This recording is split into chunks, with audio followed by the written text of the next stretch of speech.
Ravzasına vardım, Gülistan bağdım, seni ziyarete geldim efendim. Ravzasına vardım, Gülistan bağdım, seni ziyarete geldim efendim. Bir nazar almaya geldim efendim.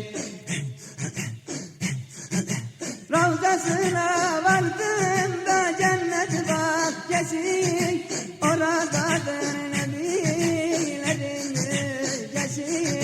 Kıyamette ümmetlerin öncüsü, bir nazar almaya geldim efendim. Kıyamette ümmetlerin öncüsü, seni ziyarete geldim efendim. Bir nazar almaya geldim efendim.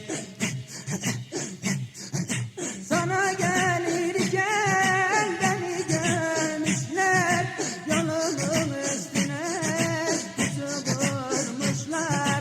Aciz gönlüm can evinden vurmuşlar, seni ziyarete geldim efendim. Aciz gönlüm can evinden vurmuşlar, bir nazar almaya geldim efendim. Seni ziyarete geldim efendim. Sana gelirken yolum zor oldu, çok ağladım gözüm yaşım sel oldu. Hain nefsim şeytan ile bir oldu, vurdu can evimden medet efendim. Hain nefsim şeytan ile bir oldu, vurdu can evimden medet efendim. Seni ziyarete geldim efendim. Aciz kaldım gelemedim dostuma, hain nefsim asker çektin üstüme. Kurşun aşkın kılıcını destime, seni ziyarete geldim efendim. Kurşun aşkın kılıcını destime, seni ziyarete geldim efendim.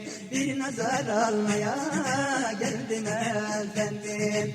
Nasihat eyledin, sözüm tutmadın, bir de gösterdiğin yola geçmedim. Bülbül olup dost bağından ötmedim, seni ziyarete geldim efendim. Bülbül olup dost bağından ötmedim, bir nazar almaya geldim efendim. Seni ziyarete geldim efendim.